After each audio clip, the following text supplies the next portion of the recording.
J'ai commencé à investir à la bourse en 2018 et j'ai maintenant un portfolio dans les 6 chiffres. Et le seul regret que j'ai, c'est de ne pas avoir commencé avant. Mais pourquoi est-ce que j'ai pas commencé plus tôt? Il y a 2 raisons. Premièrement, parce que j'étais ben trop occupé à faire le genre d'erreur qu'on ne fait qu'une seule fois. La bonne nouvelle, c'est que dans cette vidéo, je vais te nommer les erreurs que j'ai faites pour être sûr que toi t'effaces pas. Et deuxièmement, parce que je ne savais pas par où commencer. Ou plutôt, qui croire? Parce que tellement de gourous sur internet qui te font des fausses promesses que tu vas devenir riche en 2 mois. Investis tout dans crypto. Achète ma formation à 2000$, bla bla bla bla bla bla.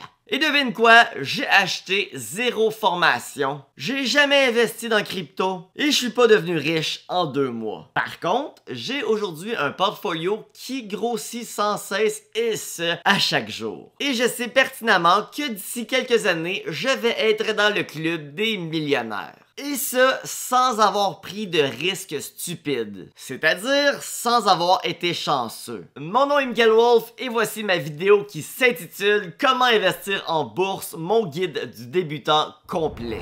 Pour commencer, à quoi est-ce qu'on peut s'attendre comme résultat à la bourse? Comme résultat réaliste. Je te parle pas ici d'une personne au début de l'année 2010 qui a investi 10 000$ dans le Bitcoin puis ça s'est transformé en plus d'1 million de dollars. Ni d'une personne en 2021 qui a été all-in dans le Dogecoin puis qui est devenu multimillionnaire. Ça s'appelle des risques stupides. C'est de croire aux licornes, c'est de la pure chance. Dans la vie, tout ce qui vaut la peine prend du temps et c'est la même chose en bourse. Un résultat réaliste à la bourse, c'est de doubler son argent en 7 ans, de la tripler en 11 ans, de la quintupler en 16 ans et de la décupler en 23 ans. Donc quand on parle d'optimisation en bourse, ça prend 23 ans à 1$ à devenir 10$.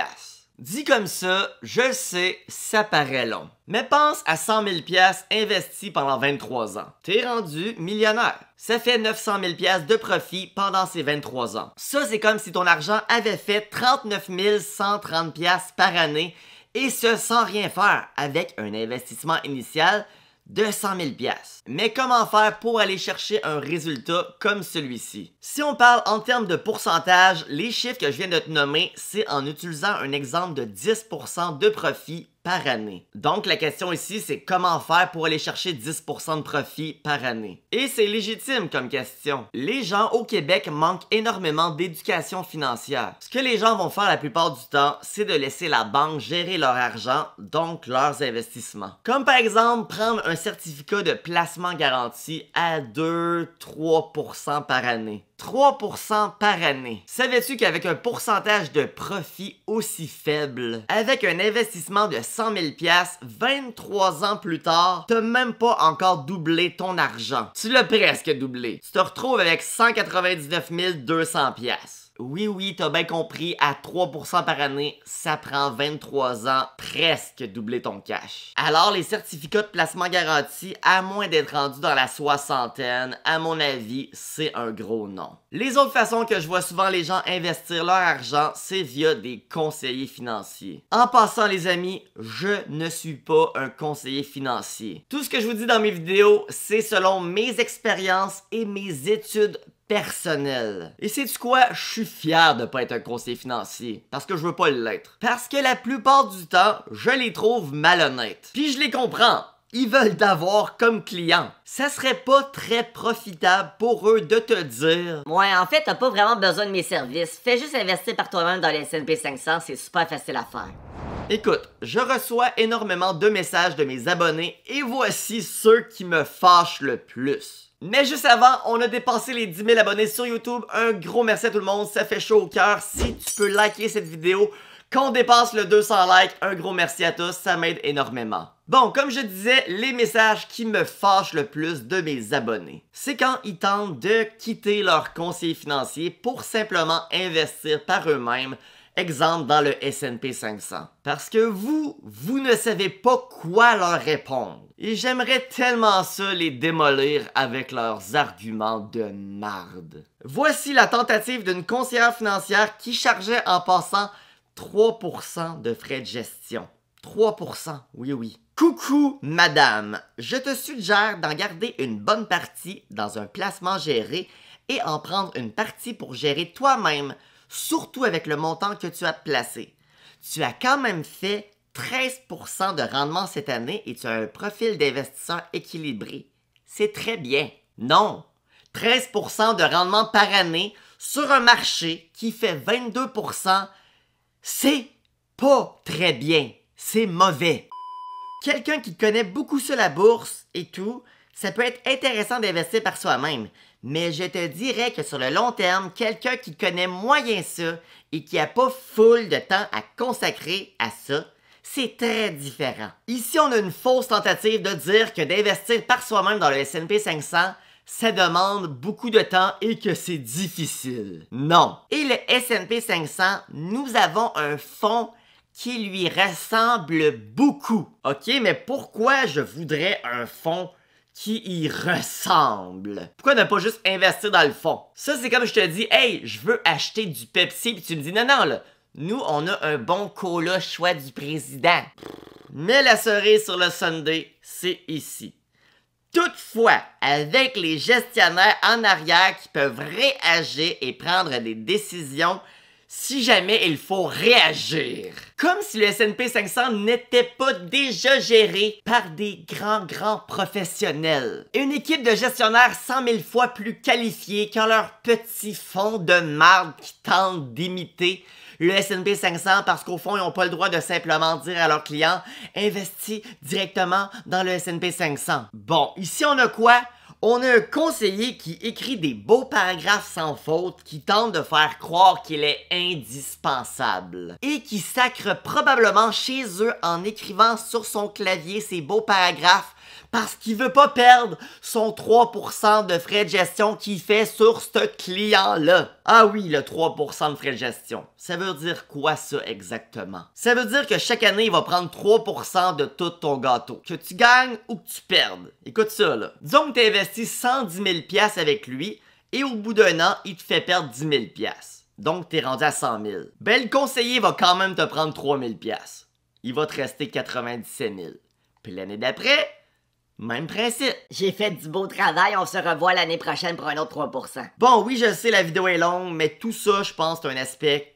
Fallait que j'en parle, je pense que c'est super important. Ok, qu'est-ce qu'on fait d'abord? Si on oublie les certificats de pauvreté garantie, si on oublie les conseillers financiers, on fait quoi?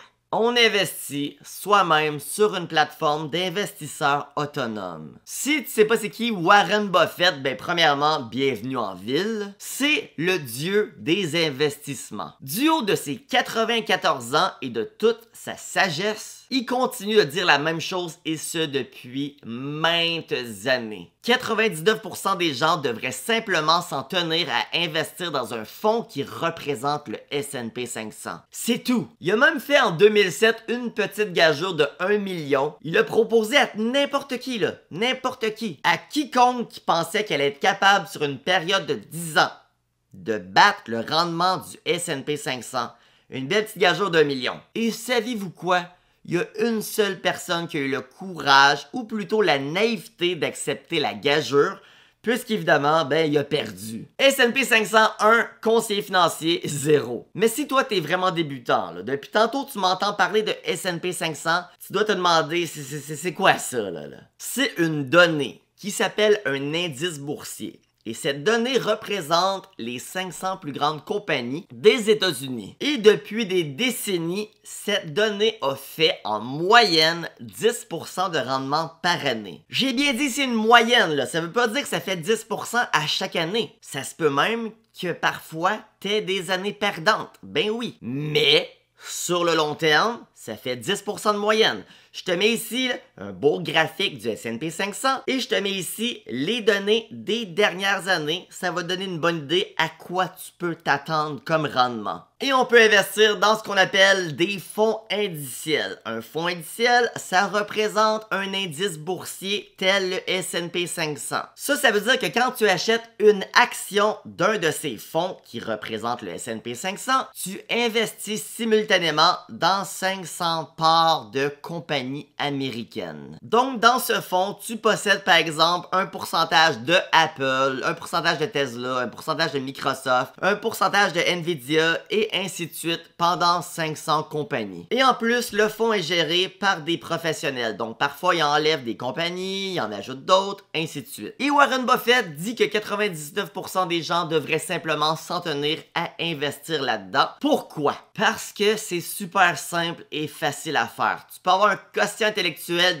de 70, tu peux le faire. Et en faisant ça, tu sauves des dizaines, voire même des centaines de milliers de dollars en frais de gestion de conseiller financier. Alors ma question est celle-ci. Est-ce que toi t'aimes mieux écouter ton petit conseiller financier qui lui veut juste faire des frais de gestion sur ton dos ou le Yoda de la bourse, c'est-à-dire Warren Buffett qui dit d'investir simplement dans le S&P 500 et qui lui a rien à gagner de te dire ça. Pour ma part, j'ai choisi d'écouter Maître Yoda. Donc, comment investir dans le S&P 500 soi-même? C'est extrêmement simple. Comme j'ai dit, ça te prend une plateforme d'investisseurs autonomes. Et au Canada, il y en a plusieurs. Il y a Disnat, il y a Questrade. Moi, j'aime bien promouvoir Wealthsimple. Pourquoi? Ben parce que Wealthsimple, c'est une plateforme qui est super simple à comprendre. C'est une des plus grosses au Canada.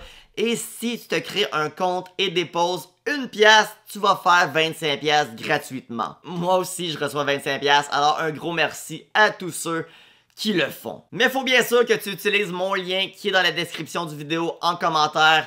Clique là-dessus, ouvre n'importe quel compte, que ce soit un CELI, CELIA, prière, on s'en fout. Ouvre le compte, dépose 1 pièce, tu fais 25 pièces, je fais 25 pièces. C'est un beau high five, ça. Bon, une fois que tu as ouvert ton compte investisseur, que ce soit avec Wealthsimple ou une autre plateforme, tu peux t'ouvrir un CELIAP, un CELI, un REER. Il y a d'autres comptes que tu peux t'ouvrir. Mais peu importe, le compte, c'est la même procédure. Tu déposes de l'argent dans le compte. Une fois que tu as de l'argent dans le compte, ben, tu peux acheter des actions ou, comme j'ai dit, des fonds négociés en bourse, des fonds indiciels. Si tu veux investir dans un fonds qui représente le S&P 500, comme ce que Warren Buffett propose de faire, ben, celui que je parle tout le temps au Canada, c'est le fonds VFV, qui est la compagnie Vanguard située à Toronto. Alors, pour récapituler, tu ouvres ton compte sur une plateforme d'investisseurs autonome. Tu déposes de l'argent dans le compte. Tu investis dans VFV si c'est ce que tu as envie de faire ou sinon tu peux investir dans n'importe quoi, le Tesla, Google, McDo, ce que tu veux. C'est aussi simple que ça. Donc, exemple, j'ouvre Wealthsimple, je dépose 1000 $, j'écris par exemple VFV. Déjà là, on me montre le fonds VFV, je clique là-dessus. Acheter. J'ai ici le nombre d'actions que j'achète. Je vais mettre le montant maximal avec 1000 $. Je fais confirmer et voilà, je viens d'acheter pour 1000 $ d'actions de VFV. Et je répète le même processus à chaque fois que je veux investir. C'est pas plus compliqué que ça. Là, je pourrais me mettre à te parler des différents types de comptes, CELIAP, CELI, REER. Mais la vidéo, je pense qu'elle est assez longue comme ça. Ce que je te propose, c'est de t'abonner à ma chaîne, autant pour mes anciennes que mes futures vidéos. Parce que tout ça, c'est des sujets que j'ai parlé déjà plein de fois. Ou sinon, ce que je te conseille fortement, c'est de te procurer mon e-book Investir simplement, rapidement et efficacement. C'est une lecture de 20 minutes qui va vraiment te dire tout ce que tu as besoin de savoir et ma stratégie d'investissement. Le lien est en bio, le lien est en commentaire. Et sur ce, n'oublie pas de liker la vidéo si ce n'est pas déjà fait et je vous souhaite à tous et toutes une excellente fin de journée.